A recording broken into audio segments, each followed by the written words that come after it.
Alhamdulillahi Rabbil Alamin. Wassalatu wassalamu ala Sayyidina Maulana Muhammadin Sayyidil Anbiya wal Mursalin wa Habibi Rabbil Alamin wa ala ashabil akramin wa ahli baitihi tahirin wa azwaji tahirati ummahatil mu'minin wa ikhwanihi minal anbiya wal mursalin wattabi'ina lahum bi ihsanin ila yaumiddin, amma ba'd. Rabbi yassir wa la tu'assir, Rabbi tammim bil khair. Rabbana israh lana sudurana wa yassir lana umurana wa umural muslimin wahlul 'uqdatam min lisanina yafqahu qawlana. Bisanadina al-muttasili ila imamil khatimatil hufaz al-imam Jalaluddin As-Sayuti rahimahullahu ta'ala wa qaddasallahu sirrahu wa adaman nafa'a bi ulumihi wa barakatihi wa nafahatihi wa madatihi wa karamatihi fid darini amin.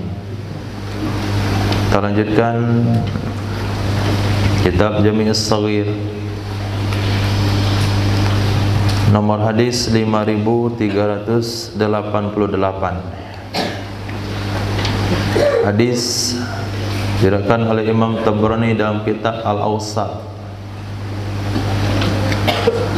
Beliau punya kitab Syarah Kabir, Syarah Shaghir.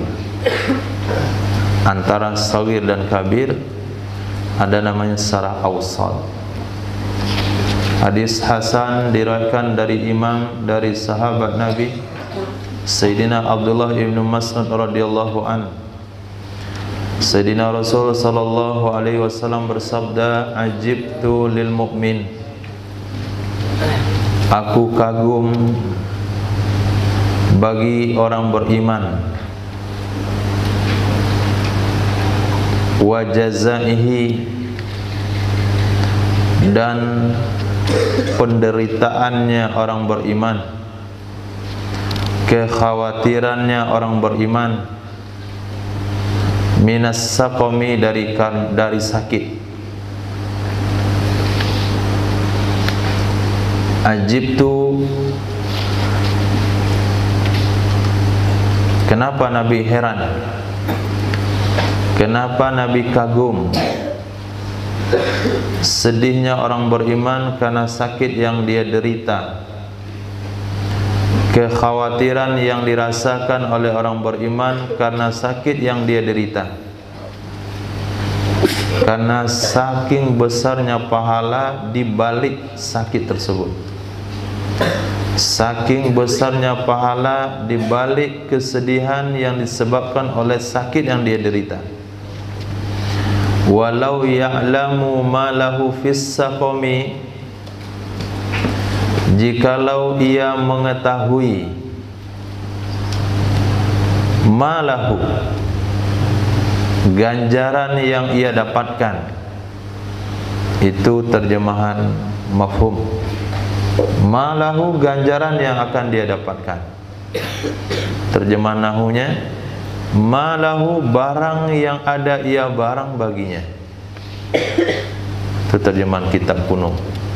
Ma, barang, kana, wajib takdirkan kana, yang ada ia barang, lahu, baginya seseorang. Fis saqami, sesuatu yang bisa dia dapatkan di dalam sakit tersebut. Kalau dia tahu, ahabba ayyakuna sakiman, niscaya, ahabba itu fi'il madhi bukan isim tafdil. Ahabba, niscaya dia akan menyukai,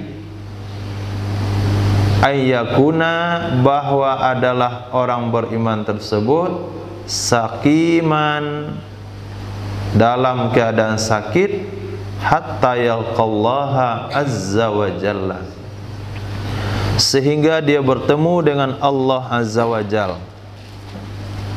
Allah, ini rusak kabelnya kah atau mic-nya? Bismillah.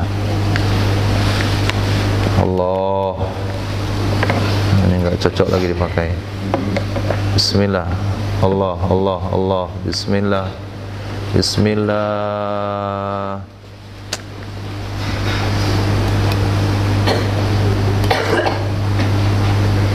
Allah, bismillah, bismillah, bismillah, bismillah. Allah, Allah, Allah.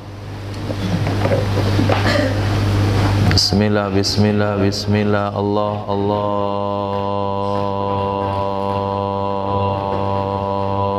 Allah, bismillah, bismillah, bismillah. Allah, kabelnya rusak. Bismillah, bismillah, Allah, Allah, Allah.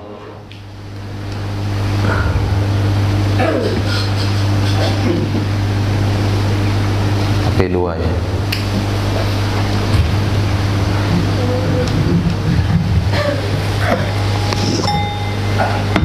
Bismillah, Allah.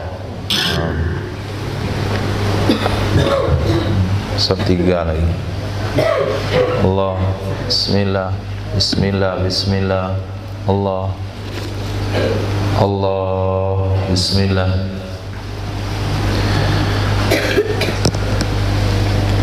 Maka kalau dia tahu sesungguhnya apa yang dia dapatkan dari derita tersebut, maka dia akan berkeinginan biarlah sejak lahir sakit terus sampai mati. Berdiri, bukan waktu tidur. Yang lihat orang lain, antum.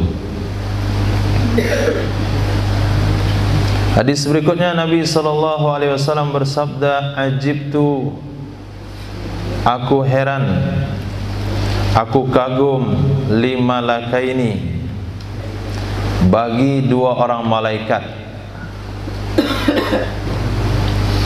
bagi dua orang malaikat, minal malaikati, dari malaikat-malaikat." Jadi malaikah itu jamak. Haffaz wasyiatumur rahmah wa haffaz alaihimul malaikah. Malaikat itu mana ramai. Ajibtu lil malaikaini, aku heran, aku kagum bagi dua orang malaikat, minal malaikati, dari malaikat-malaikat Allah Subhanahu wa taala. Jumlah malaikat yang tidak terbatas. Makhluk Allah yang paling banyak itu adalah malaikat. Bumi hanya ditempati di lapisan pertama. Bumi 7 lapis, tapi yang ada penghuni manusianya hanya di lapisan pertama. Bumi kedua, bumi ketiga, sampai bumi ke-7 itu nggak ada orang. Tapi malaikat langit 7 lapis, setiap lapisnya itu ada malaikat. Dalam sebuah hadis Nabi SAW sabdakan, langit-langit itu laksana ranjang yang mau pecah, berderi karena saking banyaknya malaikat. Tidak adalah langit daripada ukuran 1 jengkal, melainkan di sana ada 1 orang malaikat. Setiap harinya ada 70.000 malaikat yang masuk ke dalam Baitur Rahim,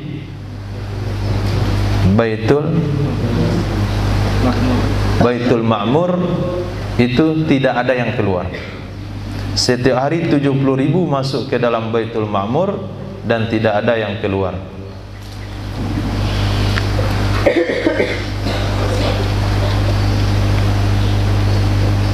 Antum balik tiang maju depan. Habib, geser.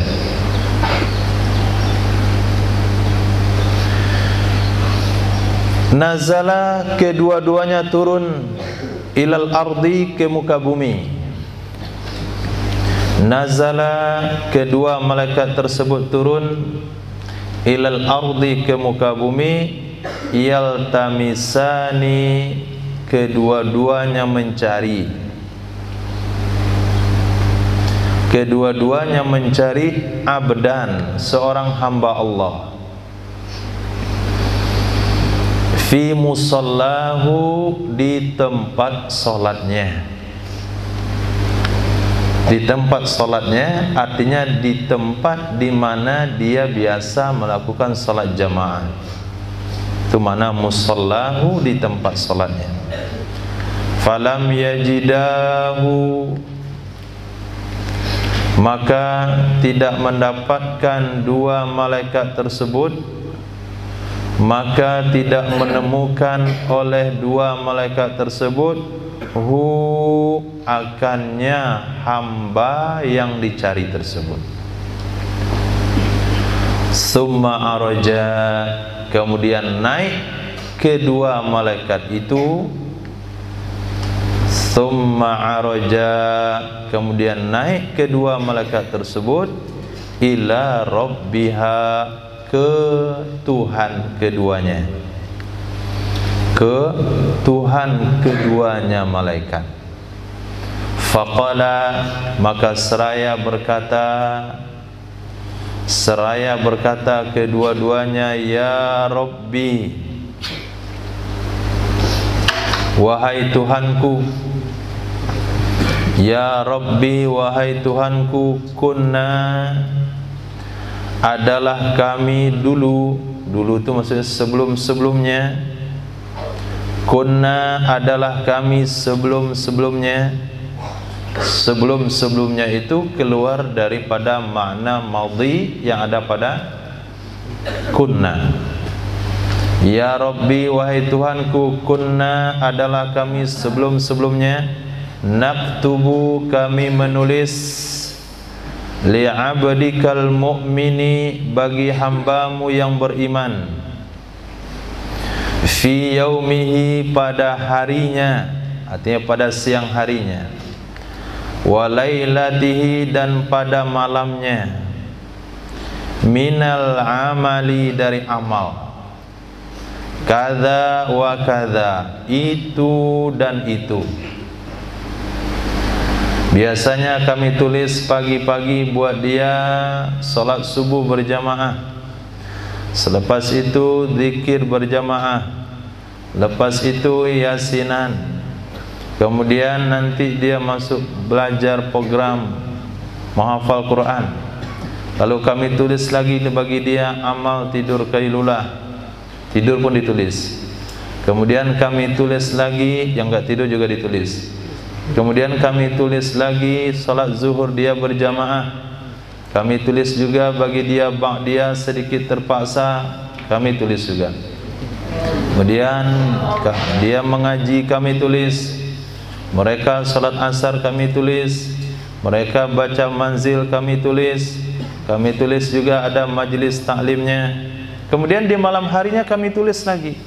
Salat maghribnya berjamaah, waqi'ahnya kami tulis, al-muluknya kami tulis, as-sajdahnya kami tulis, salat isyanya, belajarnya, makan malamnya. Itu kami tulis. Ternyata fawajnahu, ketika kami mau menulis, datang ke tempat solatnya, dia enggak ada solat. Fawajnahu, maka kami cari, maka kami menemukan orang tersebut. Maka kami menemukan orang tersebut, qad habastahu, sungguh engkau menahan orang itu. Sungguh engkau menahan orang tersebut, fi hubalatik, pada tahananmu, pada ikatanmu. Maksudnya diikat oleh Allah dengan sebab sakit. Falam naktub lahu syai'a, lalu kami tidak tulis bagi orang itu sedikit pun. Ternyata dia sakit parah. Dia terbaring di rumahnya. Salat subuh enggak ke mushola, salat subuh enggak berjamaah, salat zuhur enggak ke masjid, karena dia mendingin, dingin sekali di hari terik yang panas. Kata orang Padang, sampu gadi, itu penyakitnya. Zuhur pakai jaket itu sampu gadi. Akhirnya hari itu kami kosongkan semuanya. Salat subuh enggak jamaah, enggak dapat pahala. Zuhur enggak jamaah, enggak dapat. Asar, salat asar jamaah enggak dapat. Kosong semua amal yang biasa-biasa kami tulis untuknya. Kenapa dia tidak melakukan amal tersebut? Karena engkau tahan dengan sebab sakit yang kau berikan kepadanya. Faqala Allahu azza wa jalla, maka berkatalah Allah subhanahu wa ta'ala, uktuba li abdi amalahu fi yaumihi wa lailatihi, tulis oleh kalian berdua. Ini malaikat rakib dan atid yang diganti Allah 2 pagi 2 malam, 2 pagi 2 malam. Tulis oleh kalian bagi hambaku akan amalnya pada hari-harinya hamba dan malamnya hamba, wala tangqusa, dan jangan kalian berdua mengurangi, min amalihi, dari amalnya hamba tersebut, syai'an, akan sedikit pun. Alayya ajruhu ma habastuhu. Tanggung jawab saya pahalanya, urusan saya pahalanya selama aku menahannya. Ma itu ma masdariyah zarfiyah, maknanya selama. Ma habastuhu, selama aku menahannya. Walahu ajru ma kana ya'mal, dan baginya pahala apa saja yang ada ia sebelum-sebelumnya mengamalkan. Ini komitmen Allah Subhanahu wa taala. Maka maksimalkan ibadah ketika muda, maksimalkan ibadah ketika sehat, maksimalkan ibadah ketika kuat. Nanti kalau dia maksimal dengan ibadahnya lalu dia jatuh sakit, maka ketika terbaring di rumah kakinya patah, salat jamaah dia setiap hari tetap mendapatkan pahala jamaah. Qobliyah dan ba'diyahnya dapat pahala jamaah, dapatkan pahala salat sunat. Apapun ibadah yang dia buat ketika sehat lalu tertinggal asbab sakit, kata Allah, alayya ajruk, saya yang bertanggung jawab memberikan amalan tersebut, memberikan pahala atas amalan tersebut selama saya menahan dia dalam keadaan sakit. Begitu juga dalam hadis yang lain ketika safar. Orang kalau ketika mukim dia melakukan amalan, ketika safar amalnya tertinggal, Allah katakan tulis baginya pahala sebagaimana dia tinggal di kampung halamannya. Ini fadilah istiqomah atas amal. Jadi ada bahasa pahala pensiunan. Sebagaimana ada gaji pensiunan, itu hanya sekian persen dari gaji utuh, tapi pahala pensiunan itu nilainya 100% daripada amal biasa. Nah, kagum gak antum itu dan hal itu? Nabi kagum, kalau antum gak kagum gak ada urusan. Ajib tuh kata Nabi, saya kagum. Oh bisa begitu ya. Kalian bisa memberikan gaji pensiunan kepada pegawai-pegawai kalian, tapi tidak secara total. Allah memberikan pahala pensiunan terhadap orang yang tidak mampu lagi melakukan amal ibadah yang dulu dia istiqomah dalam melakukannya. 6. Hadis berikutnya Nabi SAW bersabda, ajibtu lil muslim. Guru-guru duduk. Ajibtu lil muslim, aku kagum dengan seorang muslim. Aku kagum dengan seorang muslim. Idza asabathu, apabila menimpa akannya muslim tersebut musibatun, oleh musibah, ihtasaba, maka dia mencari pahala, maka dia mengharapkan pahala dari Allah, wassabara, dan dia bersabar. Wa idza asabahu khairun, dan apabila menimpa akannya hamba muslim, apabila menimpa akannya orang muslim khairun, oleh kebaikan, hamidallaha wa syakara, lalu dia memuji Allah Subhanahu wa ta'ala dan dia bersyukur.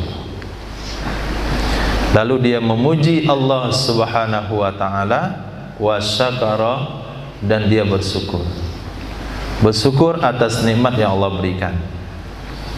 Innal muslim yu'jaru fi kulli syai'in, sesungguhnya orang muslim diberi pahala pada setiap sesuatu.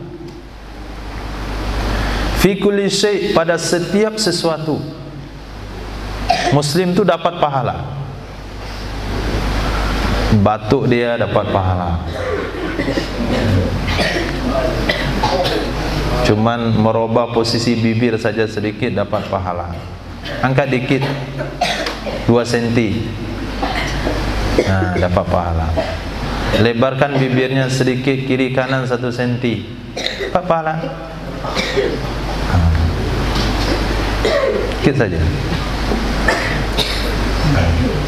dapat pahala. Tapi kalau bibir kanan saja dilebarkan sedikit, bibir kiri tidak, itu enggak dapat pahala. Dapat dosa dia.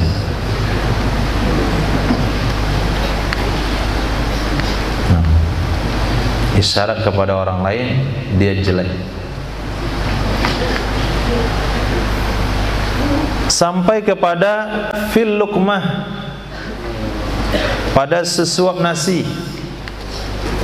pada sesuap makanan, yarfa'uha, yang ia mengangkat akannya makanan tersebut, ila fihi, ke mulutnya.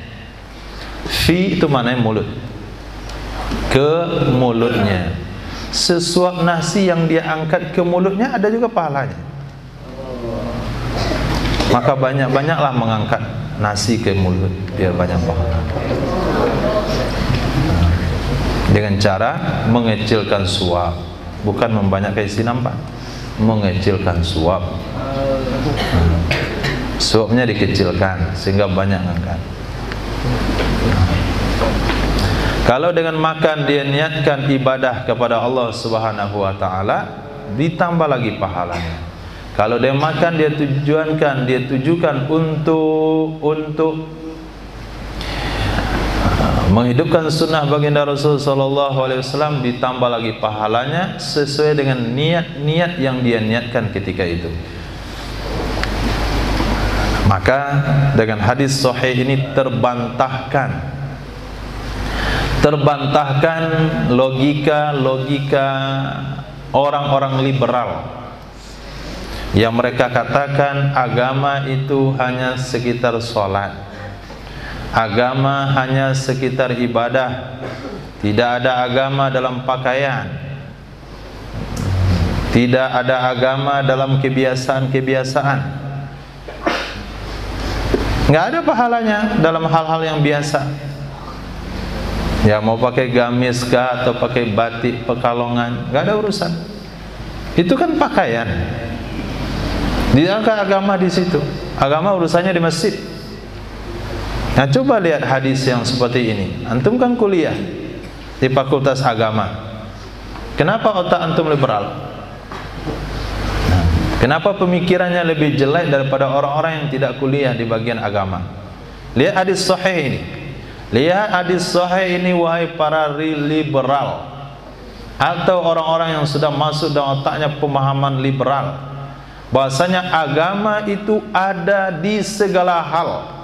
Buktinya Allah berikan pahala kepada seorang muslim dalam segala hal, termasuk sesuap nasi yang diangkat ke mulutnya. Kalau diangkat dengan tangan kiri ada kemurkaan Allah di situ, diangkat dengan tangan kanan ada ridha Allah di situ. Fikul syai, dalam segala hal di situ ada keridhaan Allah dan pahala yang dijanjikan oleh Allah Subhanahu wa taala. Heran? Ajib tu, Nabi katakan, saya heran. Yang terkecil dari kehidupan orang beriman, orang muslim, itu Allah berikan pahala yang terkecil.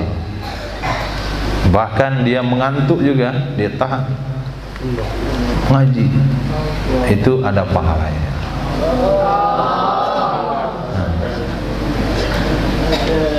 Tapi kalau dia biarin tidur, itu juga ada dosanya. Manfaatnya enak aja, ada manfaatnya, ada dosanya. Menguap, taruh tangan di mulut, ada pahalanya. Menguap udah.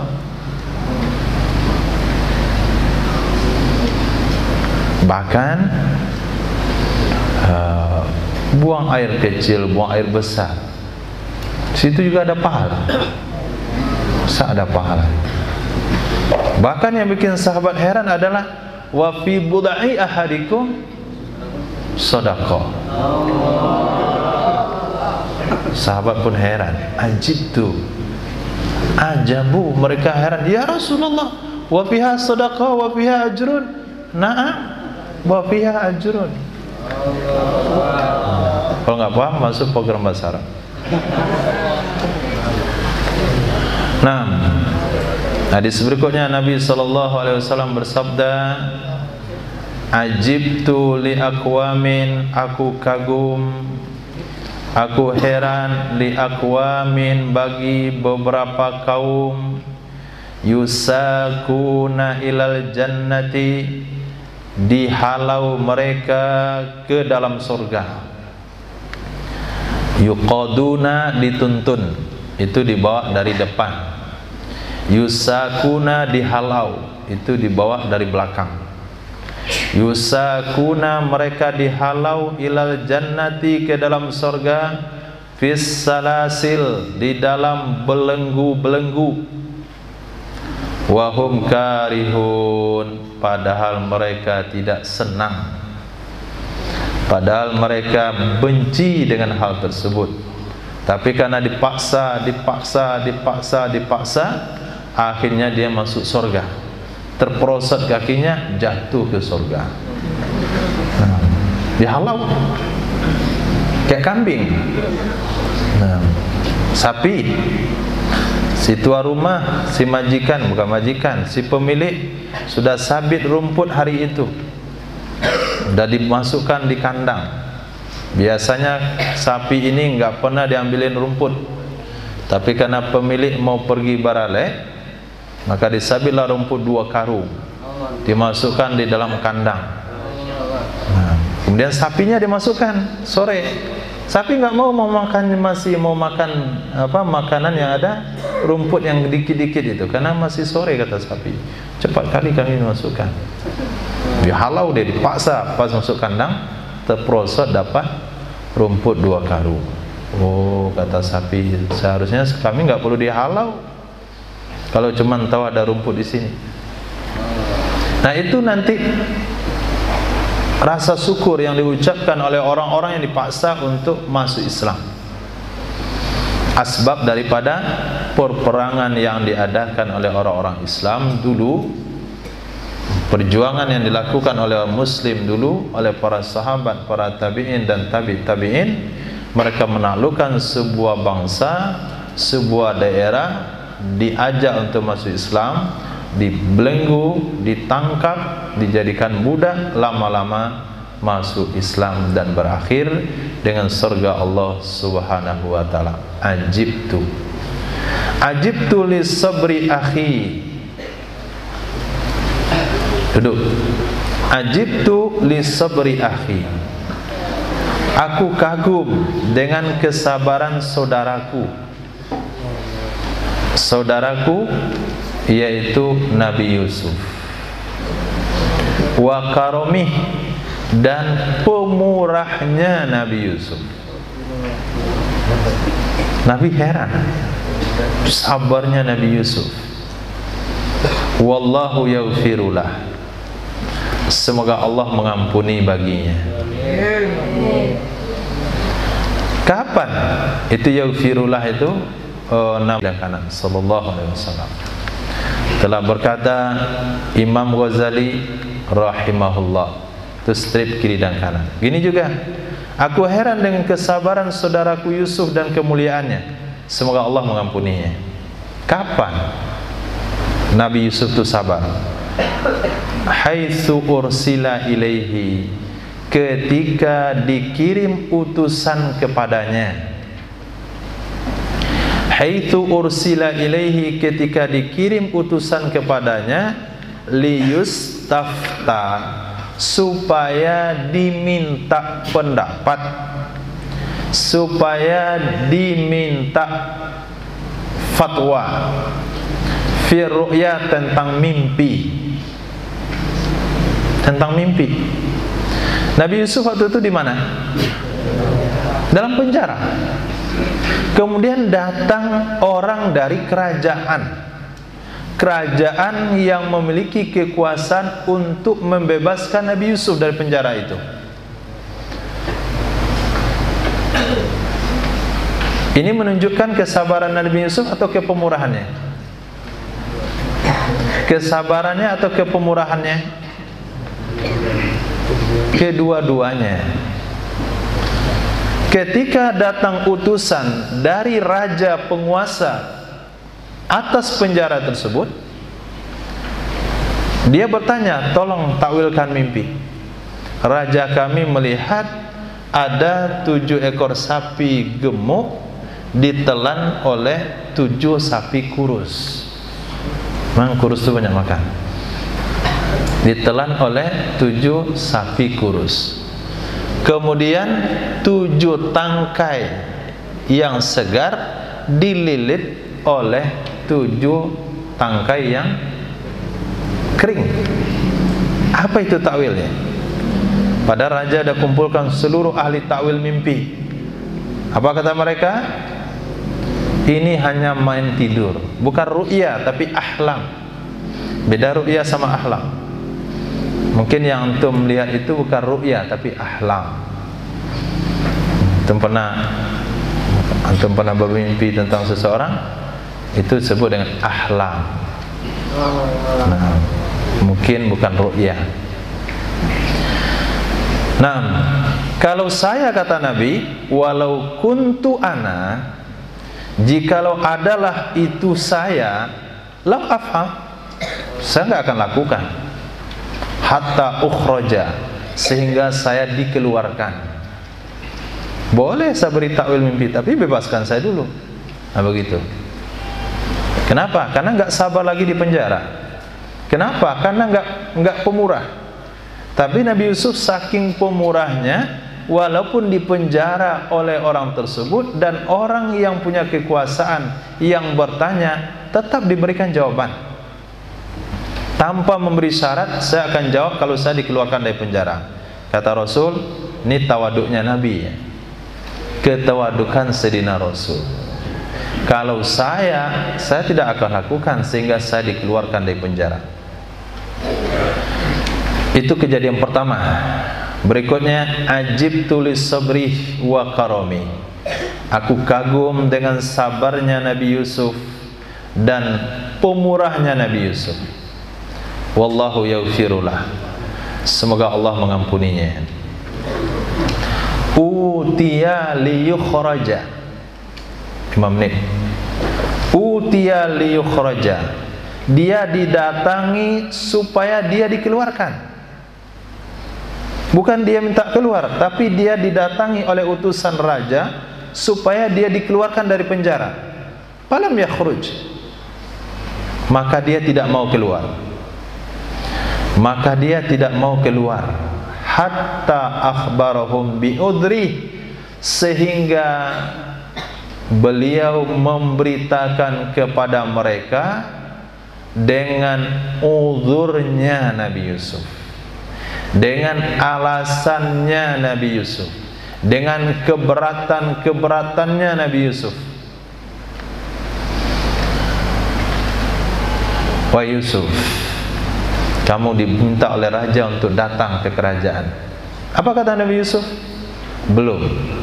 Sehingga rajamu bertanya tentang cerita wanita-wanita penggoda. Mana ceritanya? Mau menyelesaikan dulu nama baik. Kembalikan dulu nama baiknya, baru mau keluar. Saya nggak ada salah. Saya difitnah. Kata Nabi, walau kuntu ana la badartul bab. Jikalau adalah itu saya, sungguh aku bergegas ke pintu. Ayo keluar. Ayo, dari kemarin saya mau keluar. 40 hari. La badartul bab. Sungguh aku akan bergegas ke pintu. Nah, kenapa Nabi katakan tadi wallahu yaghfirullah? Semoga Allah mengampuninya. Apa penyebabnya Nabi Yusuf ditahan dalam penjara? Kenapa tahanan Nabi Yusuf bertambah? Apa kata Nabi sallallahu alaihi wasallam? Walaulal kalimah, kalau bukan karena satu ungkapan, kalau bukan karena satu ungkapan, lama labisa fis sijin, sungguh tidak akan tinggal lama ia Nabi Yusuf di dalam penjara. Sungguh tidak tinggal lama ia Nabi Yusuf di dalam penjara. Nggak akan tinggal lama. Tapi asbab satu kalimat yang tidak disukai oleh Allah, apalagi bagi makom para rasul, bagi kita mungkin nggak ada masalah, balasannya nggak terlalu berat. Tapi kalau itu dilakukan oleh para rasul, Allah tidak suka dengan kalimat tersebut. Allah tidak senang. Apa kalimat itu? Apa? Haitsu yabtaghil faraja, ketika beliau mencari jalan keluar dari sisi selain Allah Azza wa Jalla. Ketika beliau mencari jalan keluar dari sisi selain Allah Azza wa Jalla. Nah, tafakuh sama edan. Ayat yang mana yang menunjukkan Nabi Yusuf itu mencari jalan keluar dari selain Allah?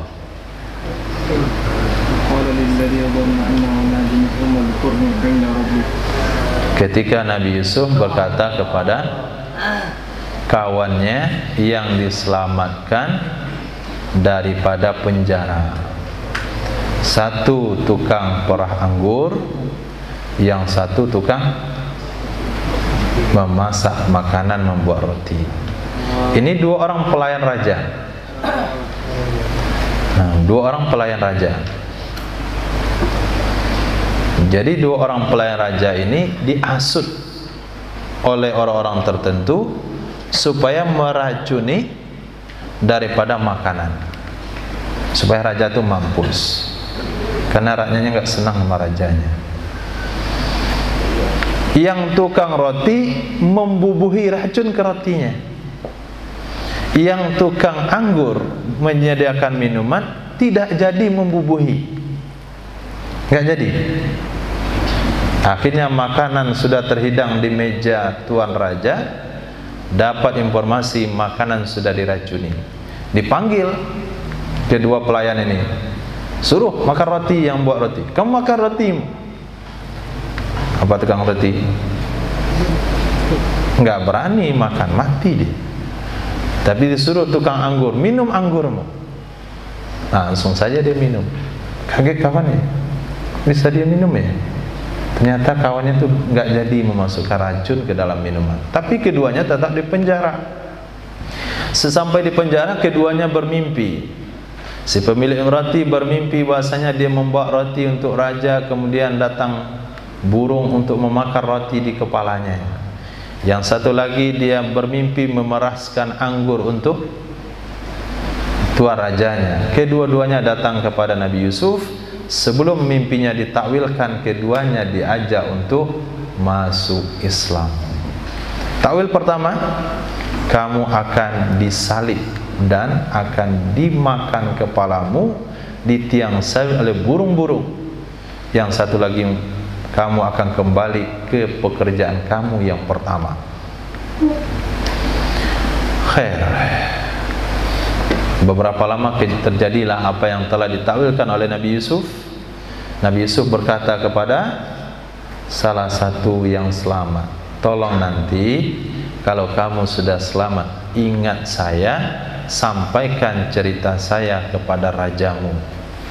Berarti dia menuturkan kata-kata mengharapkan pertolongan dari selain Allah Subhanahu wa ta'ala. Kalimat itu yang menyebabkan Nabi Yusuf bertambah di dalam penjara, bertambah 7 tahun lagi.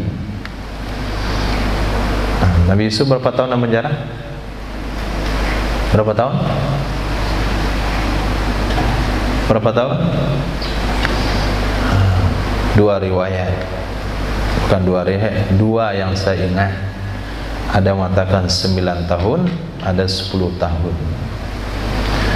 Nah, harusnya 3 tahun sudah selamat, tapi karena kata-kata itu 7 tahun setelahnya baru dikeluarkan oleh Allah Subhanahu wa taala, karena keluar daripada seorang anbiya, seorang rasul, kata-kata pengharapan kepada makhluk. Nah, maka kenapa penderitaan orang-orang yang menderita itu tidak berakhir? Kenapa kesulitan orang-orang sulit itu tidak berakhir? Kenapa? Karena dia setiap hari bercerita kesulitannya kepada makhluk. Susah sekarang cari piti, susah karajo. Tiap hari susah kesusahnya, susah. Nah, akhirnya dia tidak pernah keluar pada kesusahan. Kalaulah dia diam dari kesusahan tersebut, dia tidak bicara sama makhluk, hanya bicara sama Allah Subhanahu wa taala, maka Allah akan akhiri kesusahannya. Nah, maka jangan pernah bicara kesulitan kepada makhluk. Sulit menghafal, tapi minta nasihat sama guru. Tapi bukan cerita sama kawan susah, maka antum akan susah. Tapi diam saja, minta nasihat, buat usaha yang maksimal, doa kepada Allah Subhanahu wa taala, akhirnya selesai mukamal 25. Tapi kalau disebutkan susah mukamal, enggak bisa mukamal, susah mukamal, enggak bisa mukamal, enggak akan jadi. Enggak jadi. Nah, ajibtu li talibid dunya, aku heran bagi pencari dunia. Ada satu toko buka toko satu lagi, sudah bisa tutup toko jam 6, ditutup jam 10 malam. Ajibtu, pagi-pagi dah bangun pakai baju seragam, kalau hujan pakai mantel, demam sedikit pergi juga. Kalau demam yang sama dia tidak akan pergi ke masjid, tapi kalau untuk cari dunia pergi juga. Ajibtu li talibid dunia, aku heran dengan orang-orang mencari dunia. Wal mautu yatlubu, dalam waktu yang sama mati sedang mencarinya. Dia cari dunia sementara mati sedang mengintainya. Wa ajibtu li ghafil, aku heran dengan orang-orang lalai. Aku heran dengan orang-orang lalai. Waktunya terbuang enggak jelas, bicara enggak jelas, yang dipikirkan juga enggak jelas, bangun sekehendaknya, pergi kemana dia suka. Ajibtu walaysa bimaufulin an, dan tidaklah orang tersebut itu dilupakan. Tidaklah orang tersebut dilupakan darinya. Maknanya malaikat terus mengintainya. 70 kali dia ditengok oleh malaikat maut setiap hari. 70 kali. Kalau penagih hutang aja datang 2 kali sehari, stres kita. Sempat penagih hutang nagih 3 kali dalam sehari, bisa orang bunuh diri.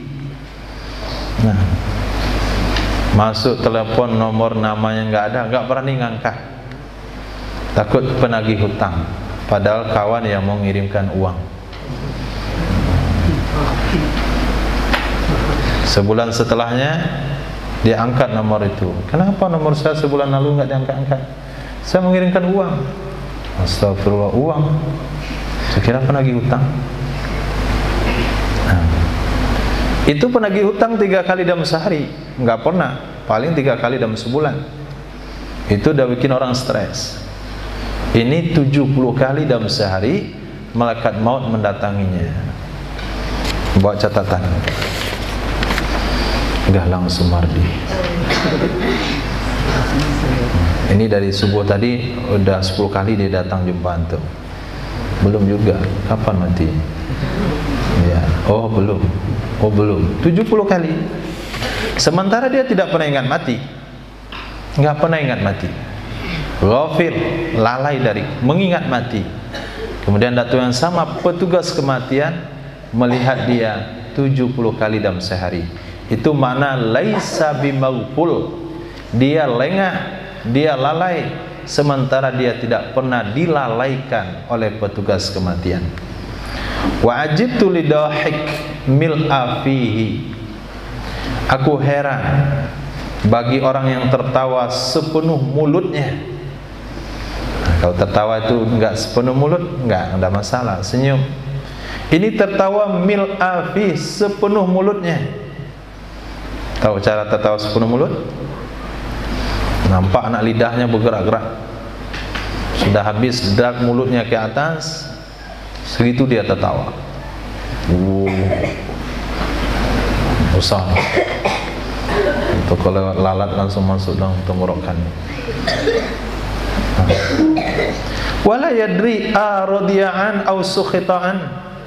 Padahal dia tidak tahu apakah dia sudah diridhai atau dimurkai. Wala yadri, dan dia tidak sadar, dia tidak tahu arudiyah, apakah dia diridhai, artinya diridhai oleh Allah Subhanahu wa taala, au sukhita, atau dimarahi oleh Allah Subhanahu wa taala. Hadis-hadis yang seperti ini yang menyebabkan ulama tasawuf tidak tertawa. Sulit untuk dicari senyuman kecuali di waktu-waktu tertentu. Sulit kita lihat mereka tertawa, apalagi terbahak-bahak.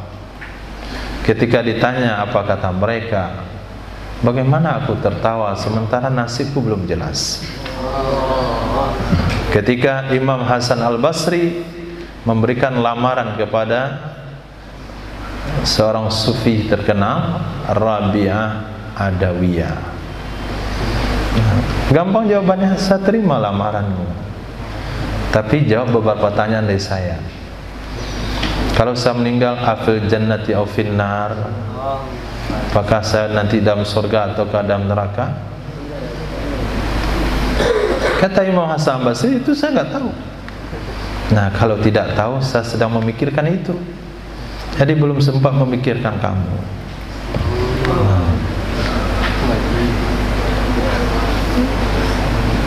Nah, sempat mikirin kamu. Itu sama-sama kita pikirkan. Jadi bagaimana memikirkan kesenangan di dunia sementara di akhirat aja belum pasti, di surga kah atau di neraka.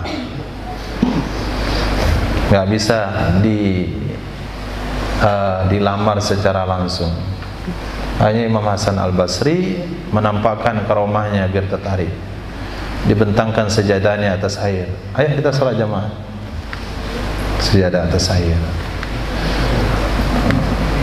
Sayyidah Rabi'ah Adawiyah dibentangkan sejadahnya di atas angin. Ayo salat jamaah. Kagum lagi. Air ada fisiknya nampak. Angin nggak ada fisik yang nampak, tapi bisa. Sedih Imam Hasan Al-Basri. Kau usah sedih. Yang kamu lakukan itu bisa dilakukan oleh ikan, tapi yang saya lakukan itu bisa dilakukan oleh lalat. Nah, mana lebih mulia ikan pada lalat? Ikan, tidak ada orang makan lalat. Diobati kesedihannya. Nah, itu yang ada di benak ulama sufi, sehingga mereka tidak terfikirkan dunia karena benak mereka terisi oleh asukhitaan audiyah. Apakah dia dalam kondisi dimurkai oleh Allah atau diridai oleh Allah? Ajibtu liman yastaril mamalik bimalih. Aku heran dengan orang yang membeli budak-budak dengan hartanya. Yastaril mamalika bimalih. Dia membeli budak-budak dengan harta bendanya. Thumma yu'atikuhum. Kemudian ia memerdekakan mereka. Beli budak dimerdekakan. Dibeli budak, dimerdekakan. Dibeli budak, dimerdekakan. Saya heran. Kaifa la yastaril ahrar bima'rufih? Kenapa dia tidak membeli orang-orang merdeka dengan kebaikannya?